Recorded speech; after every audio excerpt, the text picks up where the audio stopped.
At 3:41 a.m., the Pine Barrens of western Georgia were so dark they looked drowned. Miles of black timber stretching into fog, the air thick with that damp winter cold that silences everything it touches. The only movement came from shadows slipping between the trees.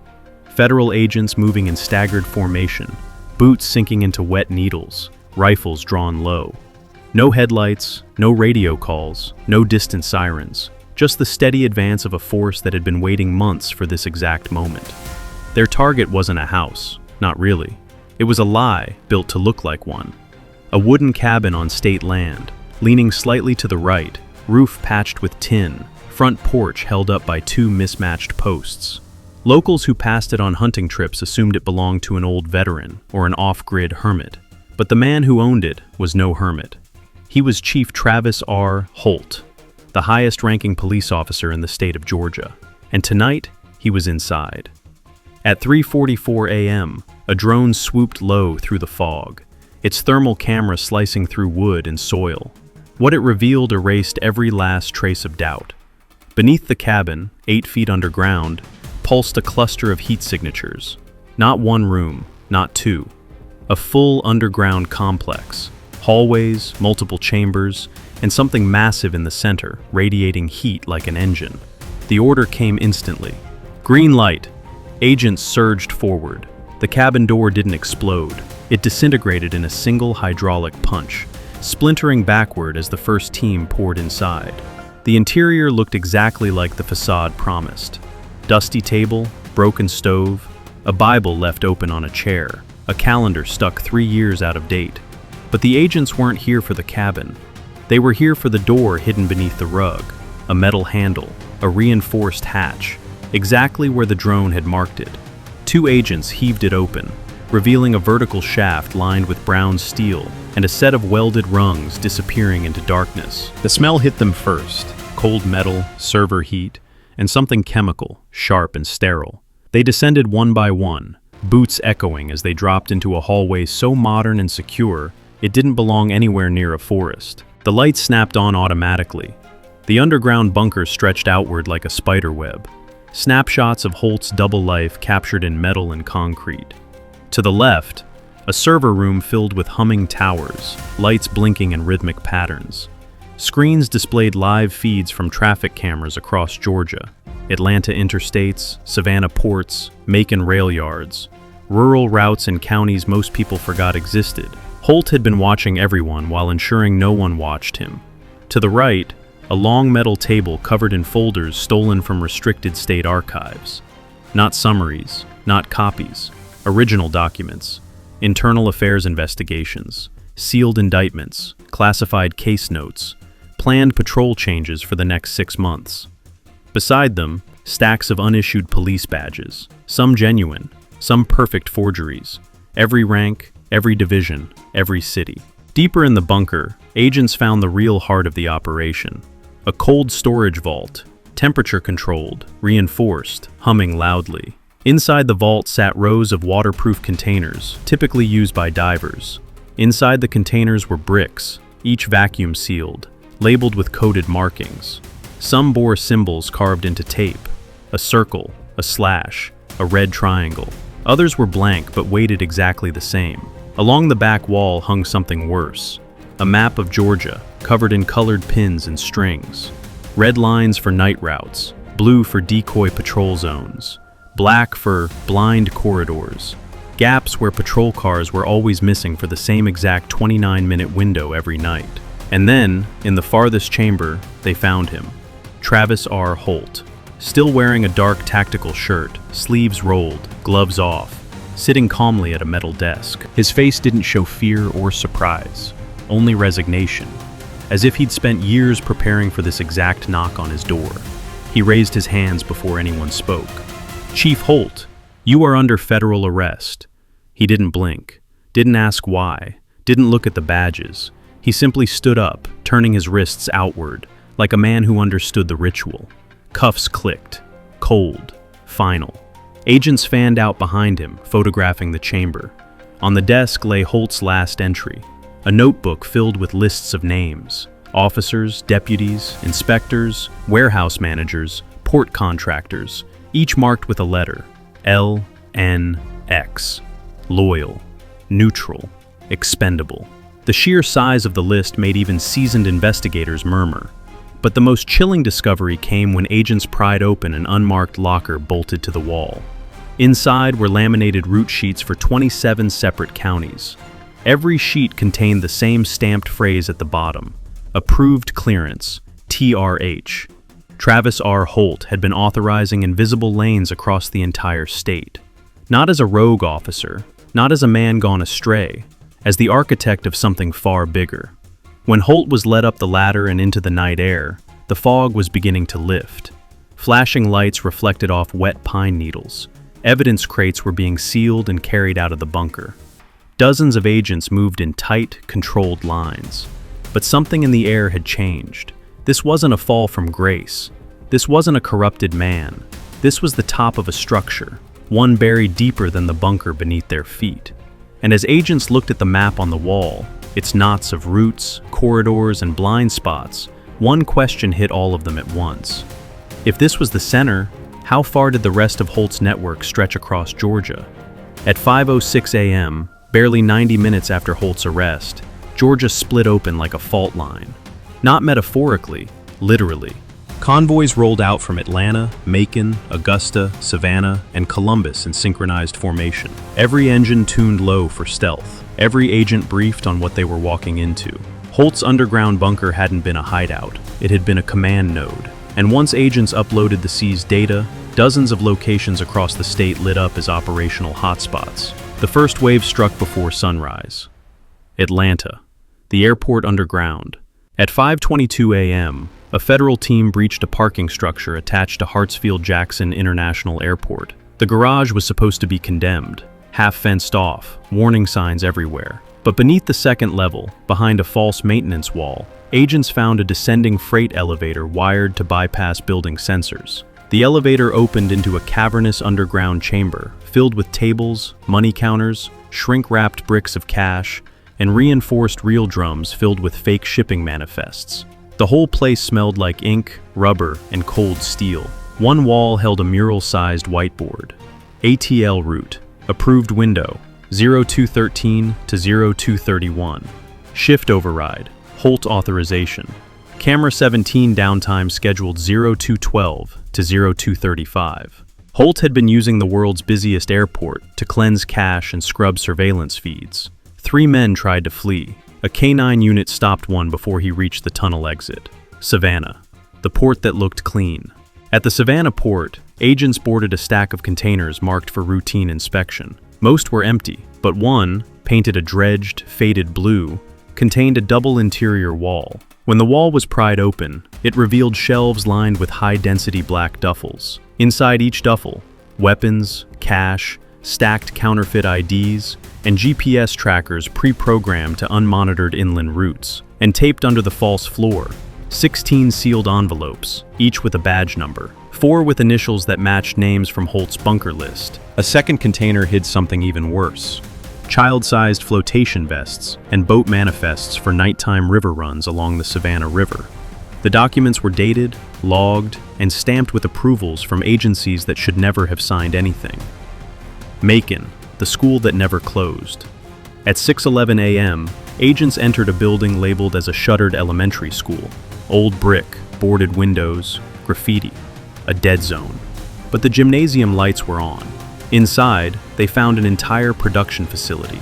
Folding tables arranged in rows, scales, press molds, industrial sealers, a makeshift ventilation system carved into the rafters, stacks of pill packs, stamped with different emblems and colors, ready for distribution across central Georgia. In the principal's office, converted into an accounting room, agents discovered ledger books recording payments to officers, troopers, warehouse guards, and even 2 county commissioners. One ledger had a sticky note on the inside cover: Route 41 must stay clean, TRH. Augusta, ID Reproduction Lab.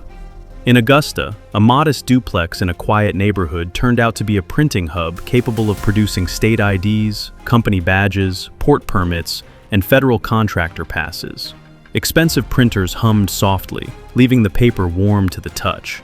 On a shelf sat hundreds of completed documents bundled with rubber bands, any identity available for purchase. But one box was different. It contained ID templates labeled Georgia Highway Safety Division, VIP Transit Access. The faces in the photos were blank placeholders, the signatures all identical. A single-purpose access ID for passing police roadblocks unnoticed. Columbus, the abandoned factory. The Columbus site was the most surreal, an old textile factory long declared unsafe for occupancy. Yet every machine inside had been restored to working order, not for fabric, but for packaging. Conveyor belts carried sealed bricks through industrial-grade wrapping equipment. Several were large enough to hide a human being, and 2 such units were already prepped. Agents didn't need imagination to understand what they were looking at. On an office desk, a black binder lay open. On the first page, a heading, Monthly Disbursement, verified by TRH. Next to it, rows of payout amounts, names of officers, boxes checked off in Holt's handwriting. Everything connected. Everything was systematic. Holt hadn't been a participant, he had been the administrator. The map comes to life. By 7:30 a.m., as dawn burned through the treetops, every raid team fed new evidence into the command center. Holt's map from the underground bunker suddenly made sense. Red routes aligned with altered patrol schedules. Blue paths matched container movements in Savannah. Black corridors corresponded to nighttime highway gaps across the state. Names circled in green had already been detained. Names marked with X were missing, likely already fleeing. Across the state, 180 people were arrested before breakfast. 2 captains, a deputy district attorney, 7 highway officers, 3 port inspectors, 4 city officials, and 1 state representative caught trying to shred documents in his truck. Agents had expected corruption. They had not expected an operational grid, a network calibrated with the precision of a military campaign. And as they stared at the routes Holt engineered, one conclusion spread through the room like static. Georgia hadn't been infiltrated. It had been rewired, and Holt had been the man holding the blueprint. At 9:58 a.m., the analysts inside the Atlanta Command Center watched their screens shift from a state-level crisis into something far larger. Lines of data flowed in from Savannah, Macon, and Augusta. But then new feeds appeared from Jacksonville, Charleston, Raleigh, and even Richmond. Routes Holt had designed in Georgia did not end at the state line. They spilled outward like veins, connecting the entire eastern seaboard into one continuous corridor. The more investigators traced, the more horrifyingly elegant the architecture became. Georgia was not the center of corruption. It was the spine that held everything else upright. The first major connection surfaced in South Carolina. A seized drive from the Savannah raids contained time windows that did not correspond to Georgia patrol routes. These marked precise thinning periods for traffic enforcement along I-95 in South Carolina and North Carolina, down to the minute. Troopers in those states were instructed to vacate zones, redirect stops, and create empty stretches of interstate where entire convoys could move without drawing attention. None of those officers reported anything unusual because the orders looked legitimate in their system, as if approved by their own superiors. Only when the metadata was cross-checked did investigators discover identical ID tags matching Holt's personal authorization codes. At 10:23 a.m., a federal task force stormed a rest stop just outside Walterboro in South Carolina. On the surface, it was an ordinary highway facility, hosting families on morning trips and truckers refilling their coffee. But beneath the floorboards, beyond a maintenance hatch, agents found a narrow chamber buried under the building. The walls were lined with cots and folding tables, radio sets tuned to encrypted channels, and pallets of sealed packages sorted by date.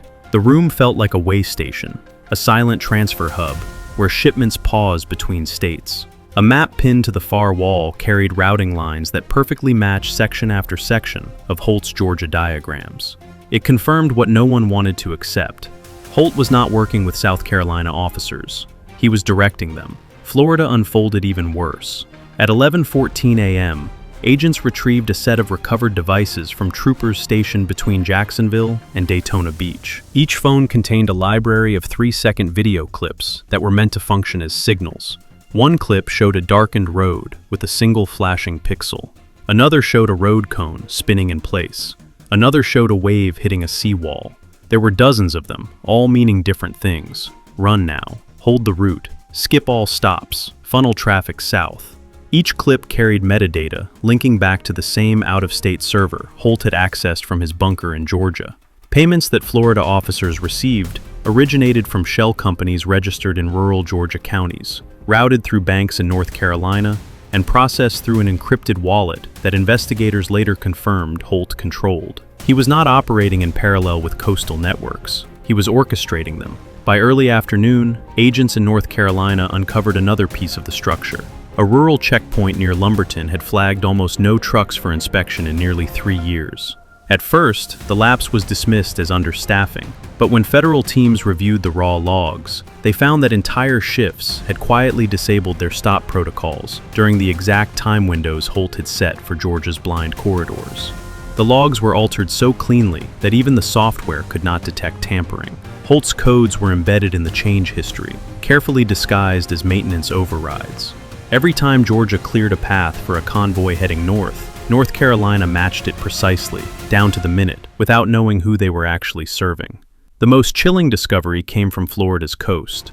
A hidden inlet south of Jacksonville held 3 abandoned boats, each fitted with stripped identification numbers and false registration plates. Beneath the hull of one boat, agents found a hidden compartment filled with burnt flash drives, shredded route sheets, and a waterproof binder that bore the same signatures found in Holt's Atlanta vault. The inlet connected directly to a coastal shipping lane that passed through Savannah hours earlier. It was a perfect handoff point. Coastal cargo arrived from the ocean, entered Georgia's river system, moved inland through Holt's blind corridors, and then spilled back toward the Atlantic to continue up the coast. The system was so seamless that even port authorities never saw the same shipment twice. Holt had built something that blurred state borders, erased jurisdictional boundaries, and turned the entire southeastern seaboard into an invisible highway. By late afternoon, the magnitude of Holt's reach became impossible to deny. Georgia's corrupted patrol zones were only one vertebra in a spine that ran from Miami to Norfolk. The officers in different states had never met each other. They had never communicated directly. Many did not even know they were part of anything illegal. They had simply followed orders that appeared legitimate, processed payments that appeared official, and executed duties that appeared routine. Holt had built a system that did not rely on loyalty or fear. It relied on invisibility. He exploited bureaucratic trust and the gaps between agencies. He used the blind spots in jurisdiction as stepping stones. Every corridor he designed in Georgia echoed into the next state and the next, like stones dropping into a lake and sending ripples across the entire coast. And as investigators stared at the multi-state map glowing on their screens, one realization settled over the room with the weight of concrete. Holt had not been a Georgia problem. He had been a coastal architect. The East Coast corridor had been shaped by his hand, invisible to anyone who did not know where to look. If the spine of the system was exposed today, then the question haunting every agent was simple and terrifying. How much of the eastern seaboard had been moving to Holt's rhythm without ever realizing someone else was calling the tune? By 4:52 p.m., the federal courthouse in downtown Atlanta was already overflowing. The steps were packed with cameras, reporters, angry parents, off-duty officers, teachers, truckers, hospital workers, every stripe of a state now forced to confront a truth so vast it felt impossible to absorb. Inside, the halls trembled with the sound of voices echoing off marble as one defendant after another was escorted through metal detectors and down to holding cells. Some bowed their heads, some glared defiantly, some looked hollowed out, as if the weight of what they had enabled had finally settled in. Travis R. Holt walked through the crowd without acknowledging a single face. He kept his eyes fixed forward, jaw locked, posture straight, as if he were still the chief and everyone else were his subordinates. The silence around him was visceral. Not one officer spoke to him. Not one reporter dared shout a question. Holt radiated a cold, absolute certainty, the kind a man develops only when he believes he is untouchable, even in chains. But the moment he was taken into a federal interview room and the door shut behind him, the delusion evaporated. Holt sat across from investigators who now held thousands of files, hundreds of hours of footage and testimony from state troopers, highway inspectors, port workers, contractors, and even 3 of Holt's own captains. One by one, they had broken. One by one, they had revealed the machinery he'd built. One by one, the story of Georgia's collapse had taken shape not as a crime, but as an engineering project. Holt refused to speak. He watched the screen as investigators projected route maps across the wall, connecting blind corridors in rural counties to coastal lanes in Florida and river routes in Savannah. He did not flinch as they played footage of a nighttime convoy, escorted by marked patrol cars, their lights off, their cameras disabled. He showed no reaction when they displayed the ledger recovered from his Augusta printing hub, the one listing the names of officers who received payments disguised as emergency overtime pay. And he barely breathed as they unfolded the map from South Carolina, pulled from the hidden chamber beneath the Walterboro rest stop, confirming that every artery Holt had carved through Georgia was repeated state after state after state. Only when the investigator mentioned the spike in overdose deaths did Holt's expression shift. Not a grimace, not guilt, something colder, a faint tightening of the mouth, as if annoyance, not remorse, had passed through him. Investigators understood then that Holt had never considered the people in his state at all. He had seen only roots, openings, vulnerabilities. Georgia wasn't his home, it was his instrument. Outside the interrogation room, the fallout spread like wildfire. Hospitals submitted emergency reports showing overdose clusters that aligned perfectly with Holt's corridors. School districts acknowledged unexplained police absences during late-night emergencies. Parents testified that officers refused to investigate missing teens in areas Holt had marked as blind zones. A pastor from rural Hancock County described a month where patrol cars were nowhere to be found, even as violence spiked. Each revelation added a new crack to the foundation of a state that had trusted Holt not only with its safety, but with its identity. The trials began before sundown. Defendants filed into the courtroom in waves, some in suits, others still wearing uniforms stripped of patches and badges. Prosecutors read charges aloud: conspiracy, bribery, racketeering, falsification of state documents, obstruction of federal enforcement. The list stretched on for so long that at one point the judge asked the clerk to slow down. More names were added by the hour, as officers from other states flipped, each new confession tying another thread back to Holt's network. Holt remained silent through all of it. He stared at the courtroom wall as if the proceedings were beneath him. When the judge finally asked whether he wished to make a statement, he simply shook his head. It wasn't defiance, it was contempt. A quiet message that the system he had manipulated for years no longer deserved the sound of his voice. But his silence did not slow the collapse. By evening, statewide protests had formed across Atlanta, Macon, Savannah, and Augusta. Teachers marched with signs accusing the police of abandoning entire neighborhoods. Parents waved photos of children lost to overdoses they believed could have been prevented. Former officers who had tried to report Holt years earlier stepped forward, telling the public how their warnings were buried under layers of bureaucracy that Holt himself controlled. Everything the state believed about its institutions began to peel away, revealing a hollow shell that had been rotting from the inside long before dawn. The collapse was not just structural, it was emotional. A breach of trust so deep it echoed through every community. People no longer feared criminals, they feared the uniforms that had protected Holt's corridors. That fear was the real damage, the one that could not be measured in seized narcotics or frozen bank accounts. When the final docket closed that night, and Holt was returned to his cell, the system he had carved apart felt almost unrecognizable. Georgia's institutions had been flayed open, their softest organs exposed to the public. Officers who had served faithfully for decades were now under suspicion. Agencies that once moved in perfect coordination now questioned their own chain of command. And throughout the state, one question repeated relentlessly, whispered in newsrooms, in cafes, in living rooms, in jail cells. If one man could reroute an entire state without firing a single shot, who else in America already holds that kind of power? That final question hung in the air like smoke, and for the first time in years, the people listening were not silent.